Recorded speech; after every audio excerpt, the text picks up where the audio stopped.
지난주에 이어서 오늘 또 예배에 대해서 좀 우리가 말씀을 같이 나누려고 하는데 기본적인 우리의 예배가 하나님과의 화목, 또 하나님이 사랑하시는 여러 사람들과의 화목에 대해서 저희가 말씀을 나눴습니다.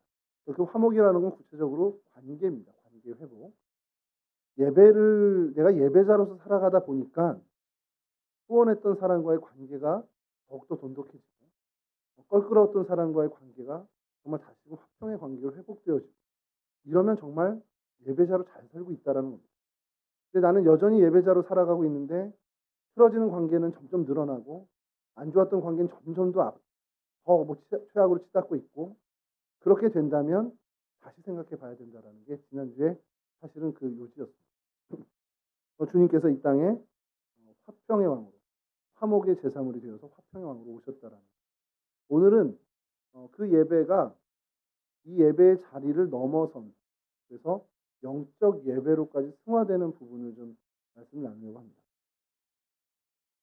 굉장히 오래전 일입니다. 이게 지금 생각해도 좀 어이가 없어서 아직도 좀 헛웃음이 나오는데 선배 형이 그 꼬마가 4살인가 3살인가 4살 정도 됐는데 저한테 자랑을 하는 거예요. 우리 딸 모두 한다. 우리 딸 모두 한다. 그러더니 제가 뭐 애들 다 하는 건데 뭐 계속 시큰둥하니까 야 우리 딸 영어 할 줄 알아. 딱 그러는 거예요. 처음에 4살짜리 영어를 해 하다가 언뜻 뉴스 기사를 본 게 생각이 났어요.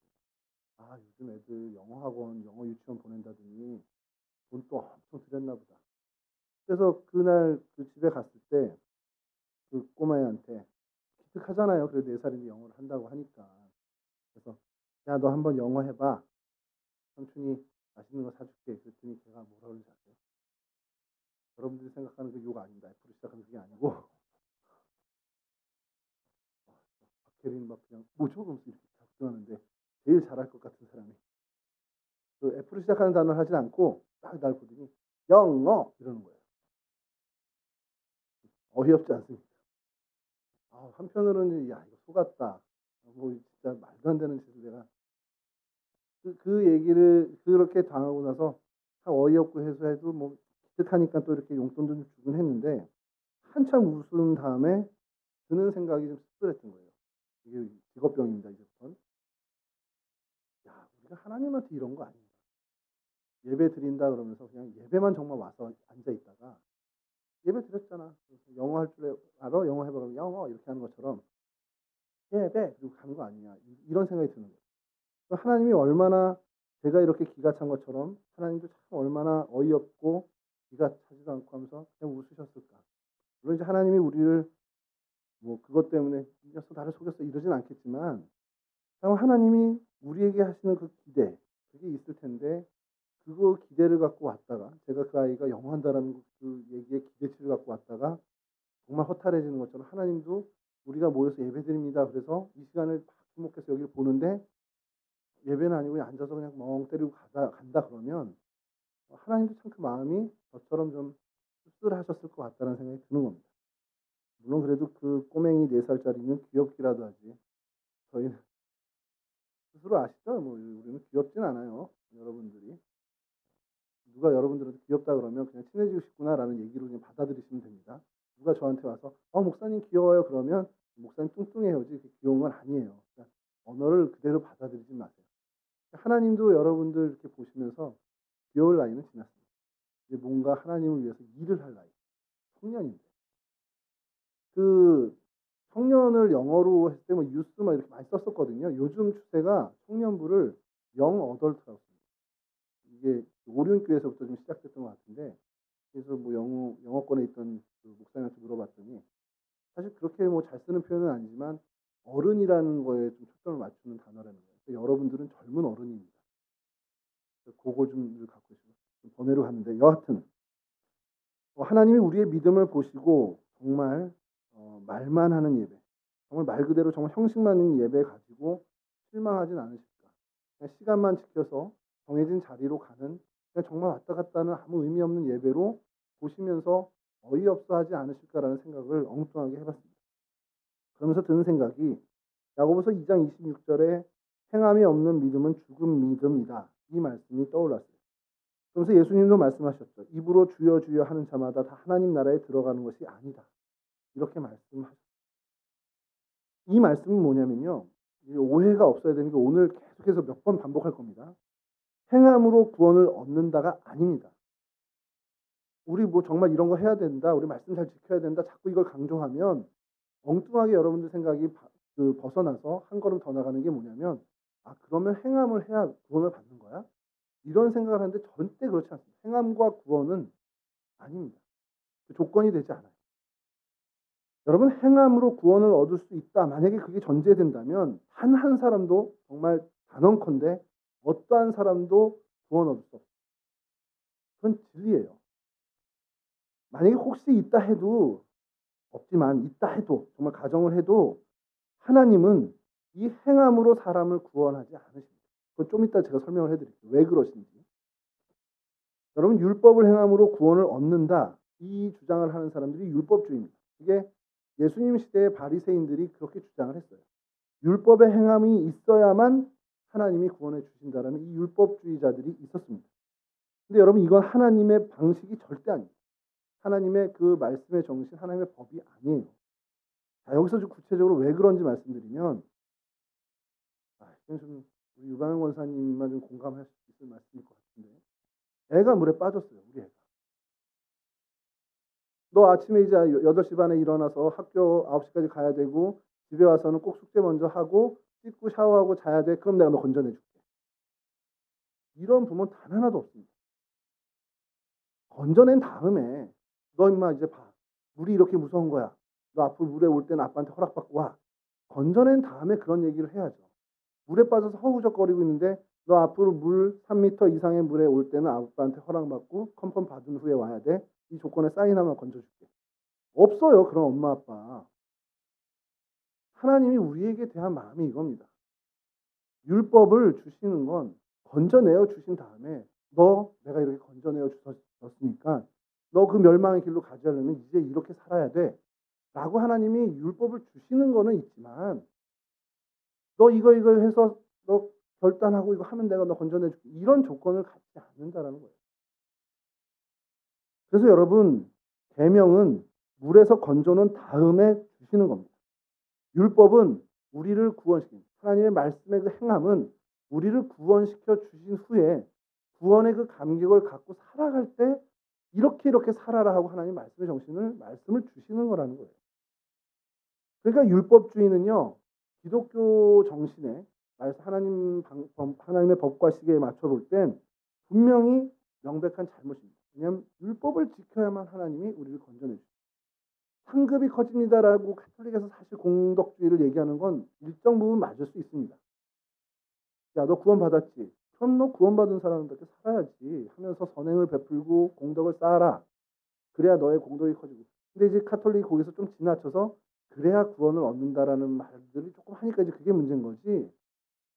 너 하늘나라의 상급, 하나님이 너를 이만큼 칭찬하고 기뻐하셔라는 걸로 인해서 선행을 하는 것은 뭐 일맥상통하는 부분이 분명히 있습니다만 분명한 건 여러분들의 행함, 율법이 구원의 조건이 되는 건 절대 아니라는 거.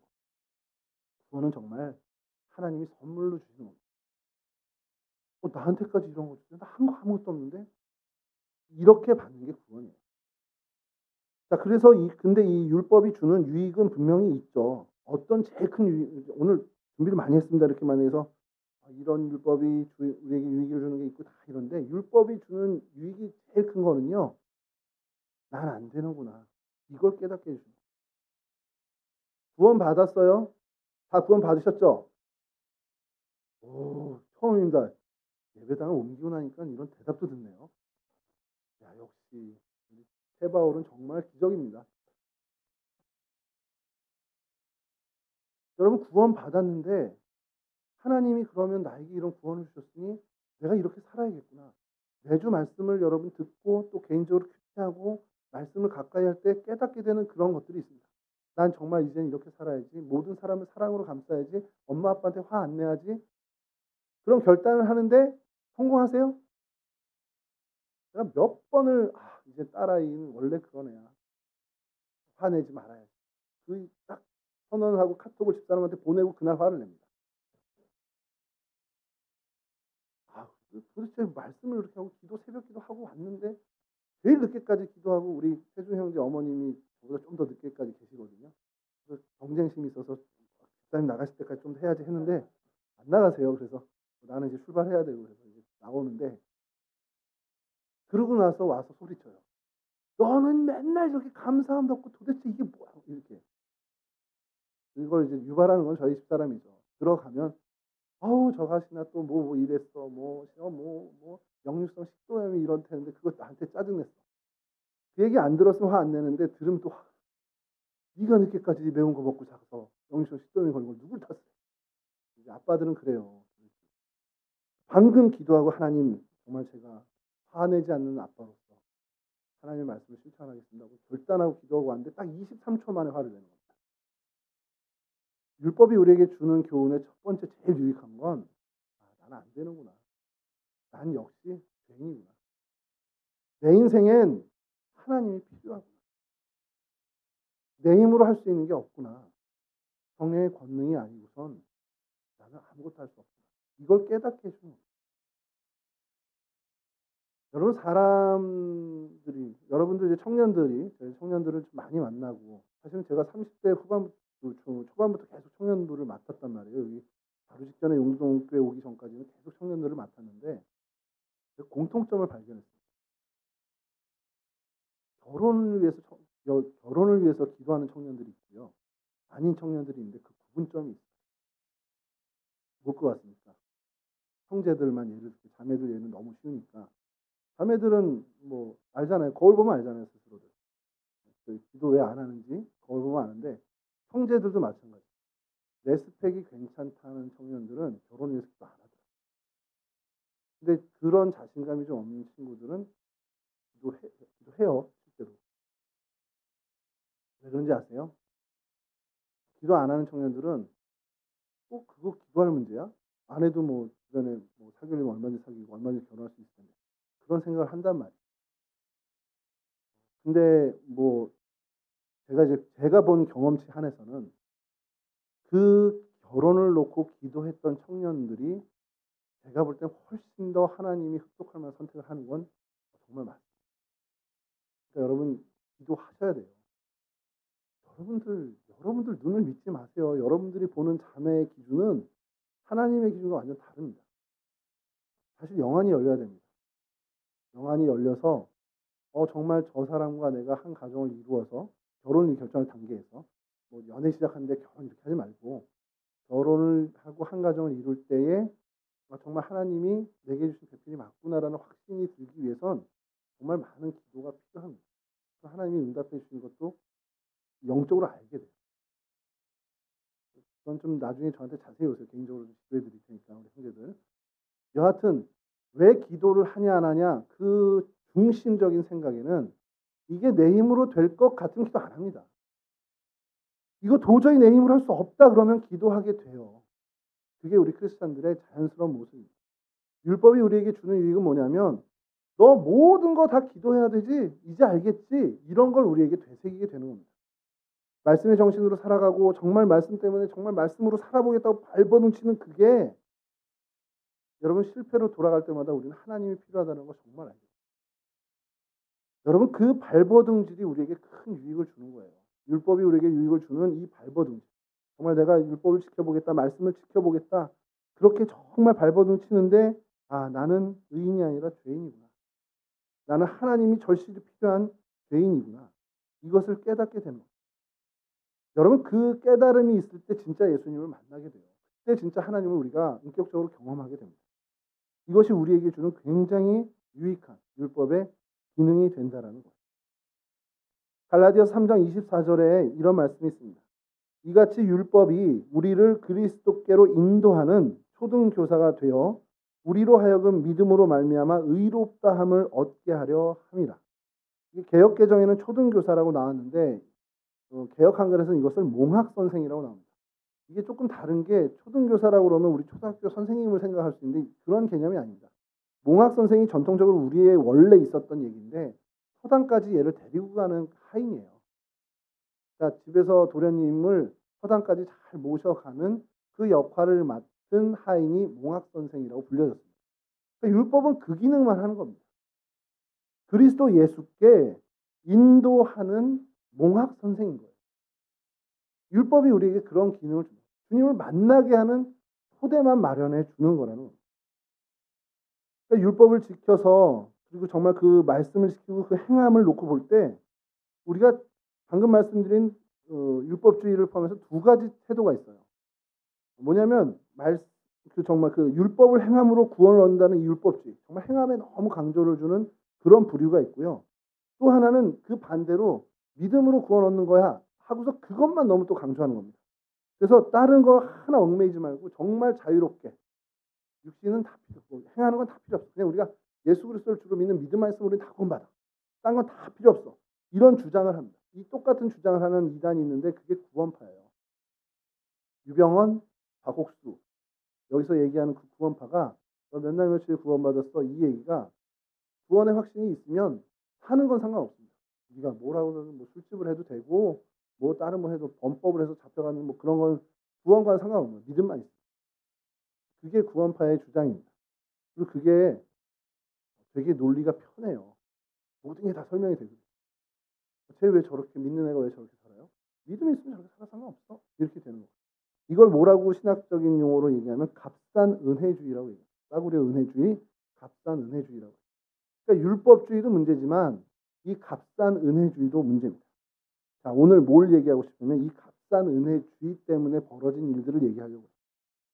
이렇게까지 강력하게 주장하면 이단으로 지목을 받지만 이 값싼 은혜주의의 기조가 한국교회에 너무 깊이 침투되어 있다는 겁니다.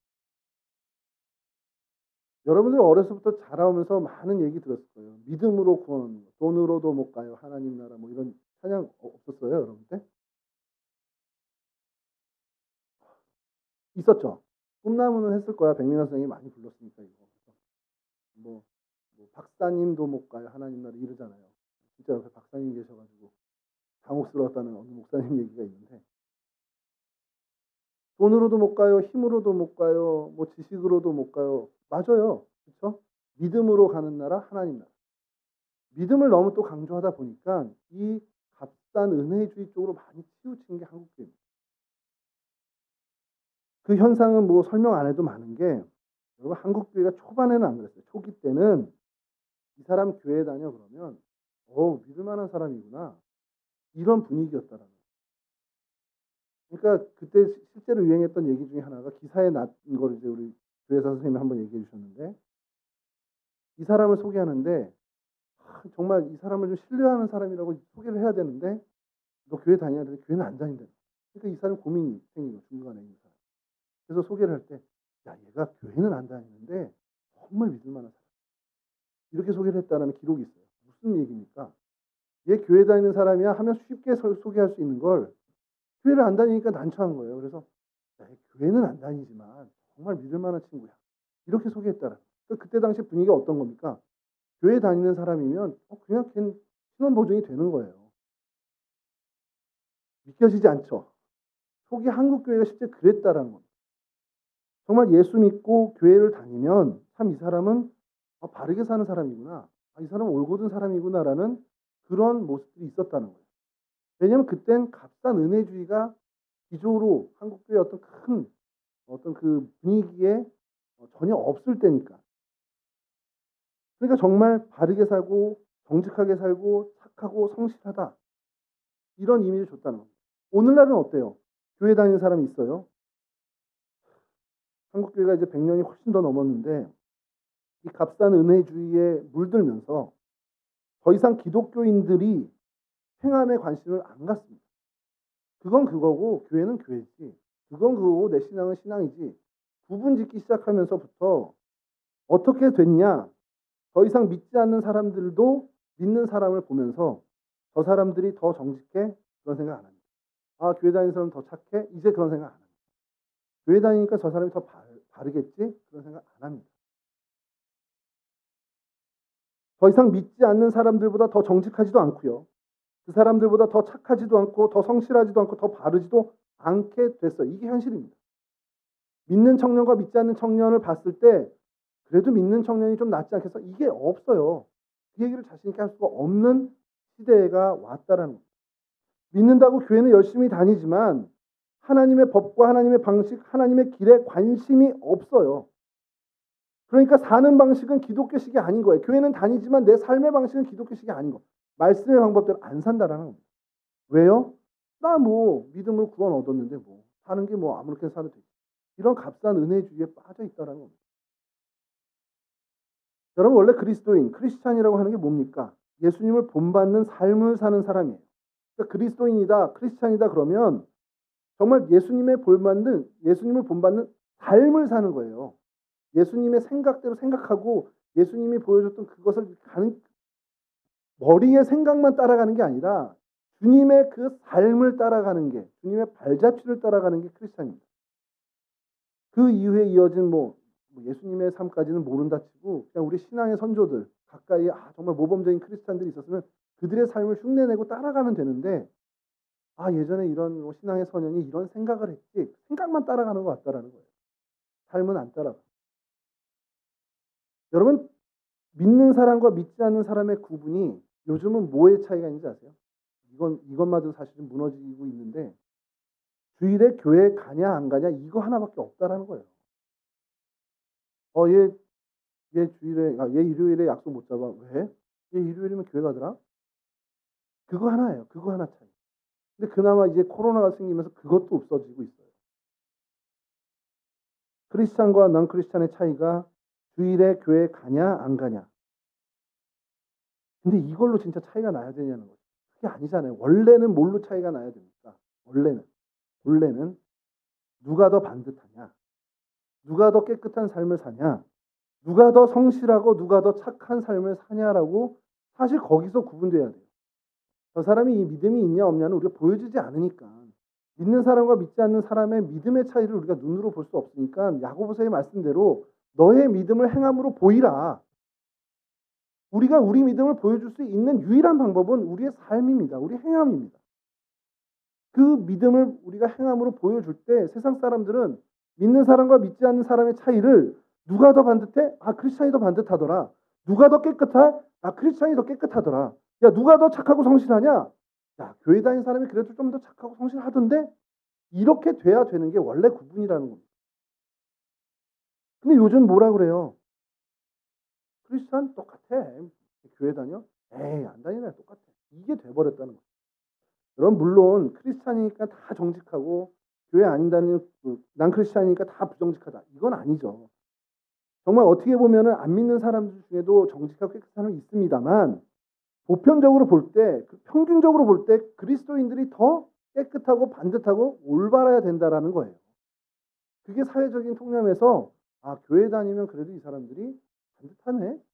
이런 게 인식될 정도의 구분은 있어야 되는데 그렇지 않다라는 거예요. 예수를 안 믿어도 반듯할 수는 있지만 예수를 믿으면 누구나가 다 반듯해야 된다라는 얘기예요. 여러분 왜 예수 믿으면 반듯해야 됩니까? 하나님이 함께 하신다는 걸 인식하고 살기. 뭔가 왜곡된 일을 하고 싶어. 범죄의 어떤 유혹에 현혹됐어. 그 자리에 근데 하나님이 나를 이렇게 보고 계신다면 그걸 느끼고 있다면 그 현혹을 이겨낼 수 있습니다.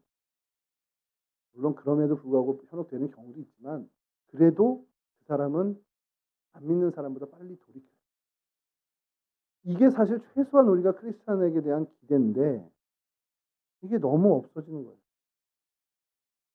여러분 세상 사람들은 오히려 그런 얘기해요. 반듯하지 않아야 어떻게 보면 수완이 좋아야 이득을 얻고 잘 산다라고 얘기합니다. 반듯하면 손해를 보고 거짓말을 해야 이익을 본다라고 생각을 해요. 그리고 또 그렇게 살아갑니다. 근데 크리스찬까지 그렇게 살면 안 되잖아요. 하나님을 정말로 믿는 사람이라면 정말 하나님이 나를 정말 감찰하는 표현이 좀 그런데 하나님이 정말 저를 주시하고 주목하고 계시다. 그러니까 그 하나님 앞에서 반듯하지 못하고 거짓말하고 삐뚤어진 행동을 보일 수 없다라는 생각으로 살아야 된다라는 거예요.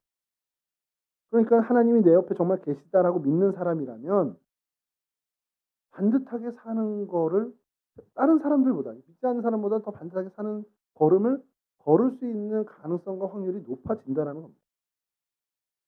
여러분 어떻습니까? 거짓과 정직을 놓고 보면 어느 게 더 우위에 있는 가치입니까? 그냥 그건 일반적으로 우리가 생각해도 정직함은 선진의 논리고요. 거짓은 후진의 논리가 맞습니다. 그건 일반 사회에서도 그렇게 얘기해요. 이걸 영적으로 얘기하면 거짓은 사탄의 논리입니다. 정직함은 하나님의 논리입니다. 사탄은 얘기해요. 정직하면 너 세상 이 험악한 세상 못 살아. 정직하면 너 손해봐.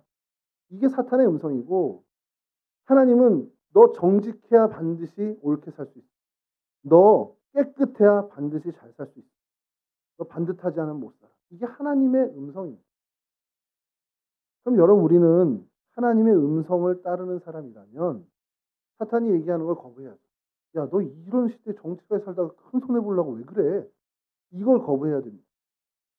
너 반듯하지 못하면 너 망한다. 이 하나님의 음성을 따라야 된다는 거예요. 여러분, 정직함과 반듯함으로 대표되는 깨끗한 삶. 이것이 우리 가운데 있어야 되고 우리 믿음의 선배들, 특히 한국교회 초기의 선배들은 이 모습이 있었습니다. 예수 믿는 사람은 반듯해 옳고다라는 말을 정말 이 한국 땅, 이 조선 땅에 보편적인 가치, 보편적인 상식으로 만들었던 사람들입니다. 그리고 여러분 그리스도인과 비그리스도인의 이 반듯함에서 차이가 나는 것, 그것을 넘어서서 이건 좀 우리가 목표해야 되는 바겠지만 어떤 차이를 또 내야 되냐? 거룩함에서 차이를 나타내야 돼. 이게 청년들한테 항상 말씀을 이 부분을 할 때는 좀 마음에 부담이 있어요. 야, 거룩함으로 어떻게 차이를 이건 정말 클래스가 달라지는 얘기예요. 근데 레위기 19장 2절에 보면 이렇게 하나님이 우리에게 명령하십니다. 너희는 거룩하라. 나 여호와 너희 하나님이 거룩한 근거가 이거예요. 하나님이 거룩하니까 너희도 거룩해야 돼. 이게 그래서 여러분 좀 쉽게 생각을 해서 쉽게 좀 말씀을 전하면 레위기를 전체 보면 성결하다 그리고 성결하지 않다. 이것을 그러니까 정하다 부정하다가 계속 반복됩니다. 그러니까 이건 정한 거고 이건 부정한 거야. 요 물건은 정한 건데 요거는 부정한 거야. 이렇게 하는 건 정한 건데 이 행동은 부정한 거야를 계속해서 반복하는 게 레위기입니다. 그러니까 이 거룩이란 것 자체가 구별이라는 거예요. 그러니까 세상의 삶과 세상의 방식과 구별되는 이 하나님의 방식을 따르라는 것. 이 세상의 부정한 것과는 구별되는 정한 것을 갖고 살아가라는 그것을 얘기하는 것. 그게 거룩함으로 구별되는 거예요. 그러니까 크리스찬이니까 가질 수 없는 직업이 있어요. 내가 크리스찬이기 때문에 아무리 돈을 버는 직업이라도 내가 가질 수 없는 직업이 있어야 그게 내가 구별된 거룩함으로 기준을 갖고 구별된 삶을 살 수 있다라는 겁니다. 이게 뭐냐면 결국 하나님의 자녀는 아무렇게나 살면 안 돼. 이걸 얘기하시는 겁니다. 세상 사람들은 돈이 기준이면 돈 많이 버는 걸로 사는 거고 요즘 그러잖아요. 이직하는 사람들 기준이 뭐냐. 그래서 인터뷰를 했대요. 그랬더니 뭐 이렇게 그 직장 동료들과의 관계요. 뭐 하는 일에 정말 강도요. 이런 건데 그 밑바닥엔 사실 다 얘기는 안 하지만 한 가지 기준이 똑같다는 거예요. 페이. 10원이라도 더 주는 데를 간다는 거예요. 자본주의는 그래요. 자본주의. 근데 우리는 그것과는 좀 다른 기준으로 살아야 된다는 거예요. 그 얘기를 하는 겁니다. 그러니까 하나님의 자녀는 아무렇게나 살아서는 안 돼. 하나님은 당신의 백성, 자녀인 우리들이 예수를 전혀 본받지 않고 세상을 본받아서 사는 그 삶을 살지 말라고 얘기하는 겁니다.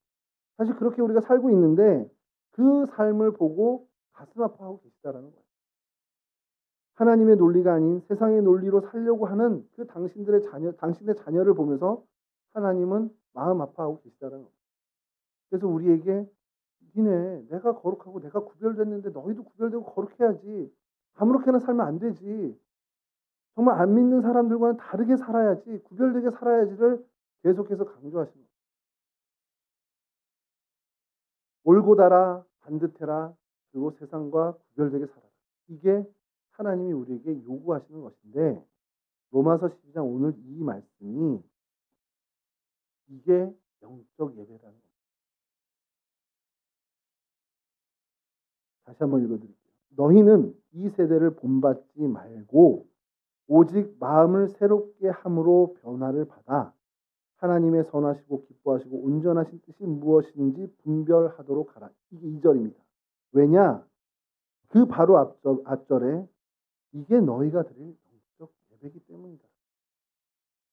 영적 예배가 뭔가 굉장히 거창해서 주일에 예배당에 앉아서 뭔가 황홀경에 빠지고 영적 상태로 들어가서 나 입신의 경지야 뭐 이게 영적 예배가 아니고 이 예배당과 무관하게 여기서는 지난주에 말씀드린 것처럼 화목의 제사 뭐 정말 그 화목제에 담겨 있는 그 정신으로 예배를 드리고 이제 예배당 밖으로 나가서 여러분들의 삶의 자리에 가서 행할 때 깨끗한 삶으로 구별된 삶으로 살아가는 것이 여러분과 제가 하나님께 드리는 영적 예배라는 겁니다.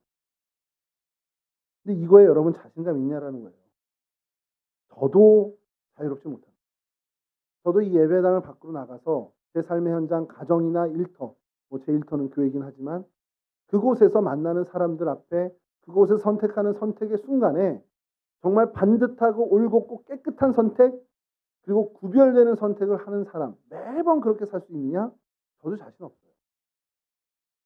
근데 우리가 어차피 그 못하니까 하지 말자가 아니라 어차피 우리가 뭐 죽을 때까지 이걸 이룰 수 있겠어? 우리가 바울처럼 그 정도 갈 수 있겠어? 야, 우리가 베드로만큼 되겠니? 어차피 안 되는 거 말자. 우리 마음대로 살자. 이게 아니라 그 방향은 놓치지 말고 살아가야 된다는 거예요. 아, 이게 원래 크리스찬이 살아가는 방향이 저기구나. 내가 저기까지 완주 못하는 한이 있어도 죽는 날까지 그 방향은 내가 놓치지 않겠다. 그 결단으로 가야 된다는 거예요. 하나님이 그걸 영적 예배로 받아주시겠다는 거예요. 하나님이 사람을 만드실 때 사실 영과 몸이 분리된 존재로 만드셨겠죠. 생기를 불어넣으시고 우리 인간 때 배웠지만. 근데 분리된 존재인데 이게 실은 하나가 되게끔 하셨습니다. 그래서 생명이 됐죠. 살아있는 영이 됐어요. 영과 몸이 이원론적으로 분리된 게 아니라는 거예요. 하나라는 겁니다. 영이 정말 몸이 영이고 영이 몸인 상태로 우리를 만드신 그런 생명의 존재로 하나님 만드셨다는 거예요. 그러니까 정말 이 삐뚤어진 세상에서 반듯하고 올곧고 깨끗하게 정말 그렇게 살려고 발버둥 치는 것 이걸 예배로 하나님 봐주시겠다는 거예요. 정말 거룩하지 못한 이 세상에서 그 거룩함을 지키기 위해서 발버둥 치는 것을 하나님이 나 그거로 예배로 인정해 줄게. 이렇게 우리에게 말씀하시는 겁니다. 세상의 논리로 살라고 정말 현혹하고 강요하는 이 세상에서 난 세상의 논리를 거부하고 하나님의 논리, 하나님의 방식으로 살 거야. 그러면서 발버둥 치는 그 노력을 하나님은 영적 예배로 하나님이 기뻐 받으신 예배로 인정해 주시겠다라는 말씀입니다. 말씀 마칠게요. 좀 무거운 주제이긴 했지만 여러분 진짜 승부는 예배당에서 안 난다라는 겁니다. 이 예배당에선 우리가 정말 하나님께 드리는 정말 그 정신을 가다듬는 겁니다. 진짜 승부는요. 여러분들의 삶의 자리에서 납니다. 여러분들이 만나는 여러분 가족을 대하는 그 현장에서 여러분 직장 동료를 대하는 그 현장에서 여러분들이 일하는 그 비즈니스 파트너 그 거래처 사람들과 만나는 그 현장에서 그리고 여러분들의 선택의 기로에서 승부가 납니다. 거기서 여러분들이 진짜 크리스찬다운 그리스도인다운 선택 그런 발버둥을 칠 때 주님이 여러분들의 예배를 인정해 주신다. 하나님은 여러분 모두가 정말 반듯함과 거룩함으로 몸부리치는 정말 하나님의 논리, 하나님의 법과 식대로 살기 위해 정말 발버둥 치는 그런 영적 예배를 드린 예배자가 되시기를 주님의 이름으로 간절히 축원합니다. 그렇게 될 때 하나님이 주시는 기쁨 속에서 그 정말 모르는 그 뿌듯함 속에서 여러분들은 살아가고 거하게 되실 줄 믿습니다. 기도하겠습니다. 참 좋으신 아버지 하나님 감사합니다. 저희를 하나님의 자녀 삼아 주시고 예배자로 삼아 주심에 감사를 드립니다. 특별히 하나님 우리 청년의 때에 하나님을 예배하는 예배자의 길을 걷게 하시니 감사를 드립니다.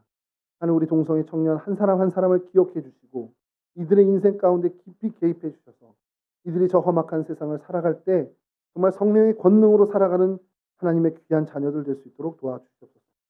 정말 하나님을 따르는 주님의 백성이기에 주님을 따르는 정말 크리스찬이기에 모든 삶에 반듯함이 있게 하시고 그 믿음으로 말미암은 올곧음이 있도록 주님 도와주시옵소서. 하나님을 믿는 이들에게 깨끗함을 갖는 그러한 귀한 크리스찬들 될 수 있도록 하나님 붙잡아 주시고 이 거룩하지 않은 세상에서 거룩함을 목숨처럼 지키며 살아가는 우리 청년들 될 수 있도록 도와주시옵소서. 그렇게 하나님께 그토록 사랑하는 하나님께 영적 예배를 드리는 진짜 예배자로 살아가는 그 축복을 누리는 우리 동성의 모든 청년들 될 수 있도록 도와주시옵소서. 모든 것 주께 맡기오며 예수 그리스도 거룩하신 이름으로 기도합니다. 아멘.